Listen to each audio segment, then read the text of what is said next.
नमस्कार, मी नेत्रा वैद्य. आपण बोलत आहोत आपल्या लाडक्या माय मराठी चॅनलवर. सध्या या चॅनलवर समर्थ रामदासांचे मनाचे श्लोक आणि त्यावरील एक गोष्ट आपण पाहत आहोत. खरोखर समर्थांनी मन घडवण्याचं काम केलं आहे. चला तर मग मन घडवूया. मनाचा श्लोक 35. असे हो जया अंतरी भाव जैसा, वसे हो तया अंतरी देव तैसा, अनन्यास रक्षी तसे चाप पाणी, नुपेक्षी कदा रामदासाभिमानी. श्रीराम. माणसाच्या मनामध्ये ज्या प्रमाणात ईश्वराबद्दल अस्तित्व भावना निर्माण होते तसेच त्याला ईश्वराचे अनुभव येतो. जो भगवंताशी एकरूप असतो त्याचे भगवंत कायम रक्षण करतो.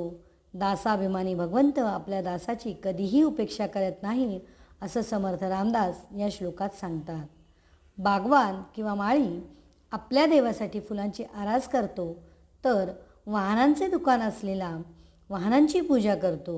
मासेविक्या मांसाचा नैवेद्य दाखवतो. इथे फूल पुण्य निर्माण करते आणि मांस पाप निर्माण करते असे नाही, तर स्वतः निर्माण केलेली वस्तू अर्पण करायची एवढेच महत्त्वाचे. कर्म, भाव आणि देव यांची एकरूपता साधणे हे महत्त्वाचे. सावतामाळी पंढरपूरला जात असे, परंतु कर्म करताना कांदा मुळा भाजी अवघी विठाई माझी असं म्हणत असे. या कांदा मुळा भाजीमध्येच त्याला भगवंत दिसत असे. यामुळेच दोन्ही बाजूंनी त्याचे आयुष्य प्रभुमय झाले. प्रत्येक कर्मात देव आणि सतत अंतरिताचा भाव म्हणजे देवाशी एकरूपता असंच समर्थांना या श्लोकात अभिप्रेत असावं. खरा भक्त श्री विष्णू आणि नारद यांची ही गोष्ट आपण पाहणार आहोत.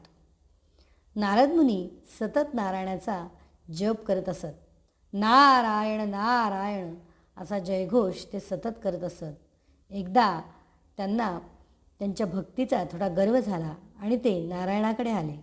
नारायणाला म्हणाले, नारायणा, खरा भक्त कोण ते मला तुम्ही सांगावे.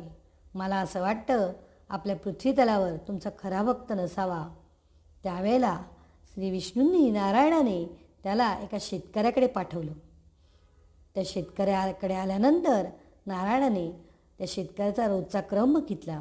तो शेतकरी रोज सकाळी उठायचा, न्याहारी करण्याआधी श्री विष्णूंचं स्मरण करायचा.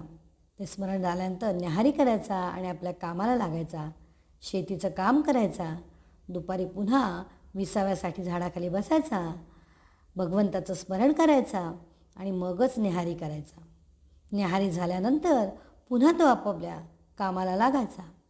ते काम झाल्यानंतर संध्याकाळी दमून भागून घरी आल्यानंतर पुन्हा भगवंताचं स्मरण करायचा, रोजचं जेवण करायचा आणि झोपी जायचा.